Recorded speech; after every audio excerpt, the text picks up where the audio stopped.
Olá, sou o pastor Edmar Ribeiro e o tema do vídeo da semana é a morte para o verdadeiro cristão. Porque para mim o viver é Cristo e o morrer é ganho. Filipenses capítulo 1, versículo 21. O texto que vamos tomar como base hoje está na primeira carta de Paulo aos Coríntios, capítulo 15, versículos 51 a 57. Uma sociedade materialista evita falar sobre assuntos negativos. No entanto, a morte é um fenômeno real que se abate sobre os seres humanos de todas as idades, classes sociais e religiões. Quem pensa em morte? Nos dias atuais, o desespero vem tomando conta das pessoas, até mesmo das que professam a fé cristã. É uma pena que alguns púlpitos não estejam preocupados em preparar as suas ovelhas através das Escrituras Sagradas para enfrentar esta realidade que pode chegar à família sem avisar ou pedir licença. Nessa exposição demonstraremos que Deus cuida da fragilidade e vicissitude humanas, principalmente quando se trata de um tema tão laborioso e delicado. O que é a morte? Não é uma tarefa fácil a definir. Trata-se de um fenômeno natural. Ela é discutida na ciência, na religião e faz parte de debates cotidianos, pois atinge a todos.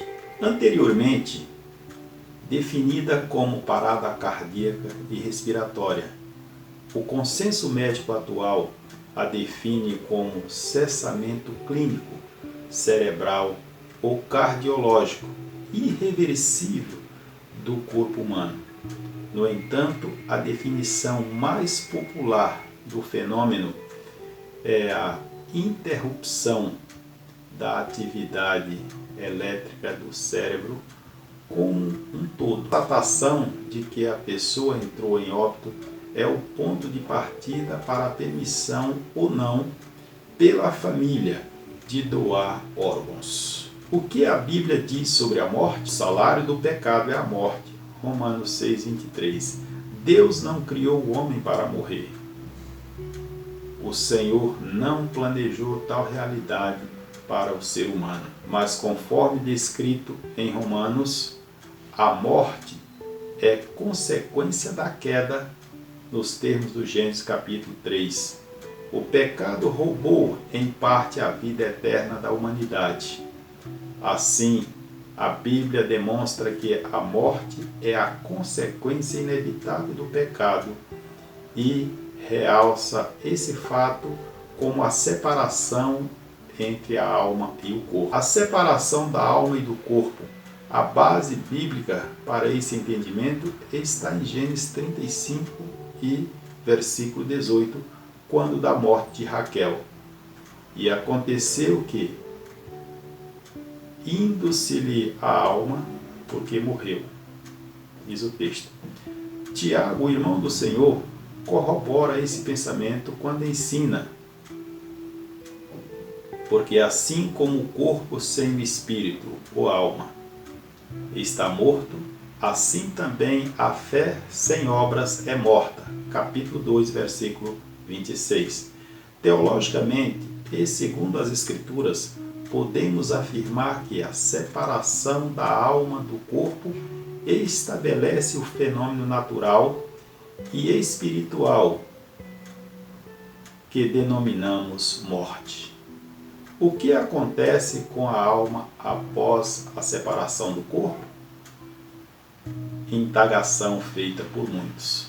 Há vida após a morte? Diz o Antigo Testamento: morrendo o homem, porventura tornará a viver? Jó 14 e 14. Essa é uma pergunta de interesse perene para todos os seres humanos. Indagações como: há vida após a morte? Existe consciência noutra vida? são questões existenciais não bem resolvidas, até mesmo para alguns teólogos. Entretanto, as Escrituras têm as respostas a essas perguntas. Ao tratar do Seol, o Salmo 16, versículo 10, o termo hebraico Seol, palavra que aparece ao longo de todo o Antigo Testamento e é traduzida por inferno e sepultura. Tais expressões denotam a ideia de imortalidade da alma e a esperança de estar diante de Deus após a experiência da morte. Tal expectativa representa o âmago das expressões do salmista. A esperança da ressurreição. O patriarca Jó, após muito padecer, expressou-se confiantemente. E depois que o meu corpo estiver destruído e sem carne, verei a Deus. No capítulo 19, versículo 26. O salmista expressou-se a esse respeito da seguinte forma: quanto a mim, feita a justiça, verei a tua face.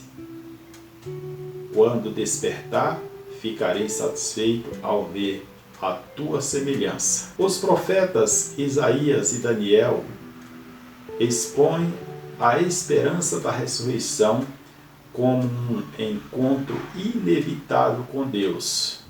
Isaías 26 e Daniel 12. Esses textos realçam a doutrina da esperança da ressurreição do corpo em glória e denotam, inclusive, a alegria do crente em se encontrar com o seu Deus após a morte. Logo podemos afirmar categoricamente que o Antigo Testamento respalda, inclusive com riqueza de detalhes, que há vida e consciência após a morte. O que diz o Novo Testamento? A base bíblica neotestamentária da existência de vida consciente após a morte e a imortalidade da alma está fundamentada exatamente na pessoa de Jesus de Nazaré. Ele foi quem trouxe luz, vida e imortalidade ao homem que crê. As evidências são abundantes. Mateus 10, 28, assim como em Lucas, João e na carta de Paulo, a segunda carta aos Coríntios, que registram porções bíblicas que ensinam claramente a sobrevivência da alma humana fora do corpo, seja a do crente ou a do não crente, após a morte. Não obstante, a redenção do corpo e a alegre comunhão eterna com Deus são resultados da plena e bem-aventurada ressurreição e transformação do corpo corruptível em incorruptível, conforme a primeira carta de Paulo aos Coríntios, capítulo 5, Tessalonicenses e assim como Filipenses, que definitivamente e segundo as Escrituras, o dom da vida para os crentes não é uma existência finita, mas uma linda história de comunhão com o Deus eterno. Foi Ele quem implantou em nós, através de Cristo Jesus, nosso Senhor, a sua graça salvadora, enquanto estivermos em nossa peregrinação terrena. Morte, o início da vida eterna. O cristão tem esperança, apesar do luto. É natural que a experiência da separação de um ente querido traga dor, angústia, tristeza e saudade. O luto chega de forma inesperada na vida de qualquer pessoa, mas a promessa do Mestre de Nazaré ainda se sobrepõe a qualquer vicissitude existencial. Disse Jesus: quem crê em mim, ainda que esteja morto, viverá. A morte de Cristo é a certeza da vida eterna. O Pai entregou seu Filho em favor da humanidade e assim o fez simplesmente por amor. Esse ato amoroso proporcionou a possibilidade de escaparmos do juízo divino pelo sangue precioso derramado por Cristo Jesus. Isso leva-nos a refletir que sem a morte de Jesus não haveria ressurreição. Logo, não haveria pregação do Evangelho nem salvação. O apóstolo Paulo tinha a convicção de que a cruz de Cristo é o âmago do Evangelho, novo nascimento e da vida eterna. Hoje só amamos o Senhor porque Ele nos amou primeiro. Por isso, pela sua morte e morte de cruz, temos nele a vida eterna. A morte e o desfrutar da vida eterna. O fenômeno da morte é para o crente a prova da fé vigorosa revelada em sua vida terrena. Essa fé manifesta-se numa consciência de vitória, apesar de a morte mostrar-se como uma aparente derrota. O apóstolo Pedro lembra dessa fé quando nos exorta: alegrai-vos no fato de seres participantes das aflições de Cristo, para que também, na revelação da sua glória, vos regozijeis e alegrei-vos. 1 Pedro 4,13. Para o crente, a morte não é o fim, mas o início de uma extraordinária e plena vida com Cristo.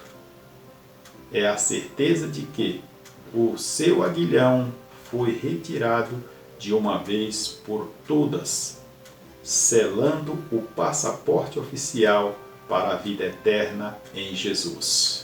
Um dia nosso corpo será plenamente arrebatado do poder da morte. Concluímos que precisamos ter consciência de que a nossa vida é semelhante à flor da erva. Ela se esvai rapidamente. Todavia, tenhamos em mente que o viver é Cristo e o morrer é lucro.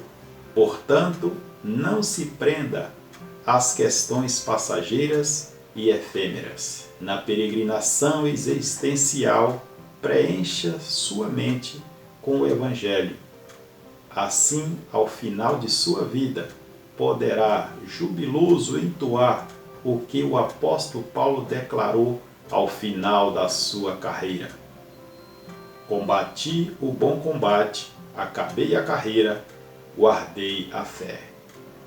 Desde agora, a coroa da justiça me está guardada, a qual o Senhor, justo juiz, me dará naquele dia. E não somente a mim, mas também a todos os que amarem a sua vida. Em Cristo, tenha paz e esperança, porque Ele é a ressurreição e a vida. Para o crente, a morte não é o fim da vida, mas o início de uma plena, sublime e eterna comunhão com Deus. Fique na paz. Esse foi o vídeo da semana. Se inscreva no canal e curta o vídeo. Siga-nos nas redes sociais. Que Deus te abençoe.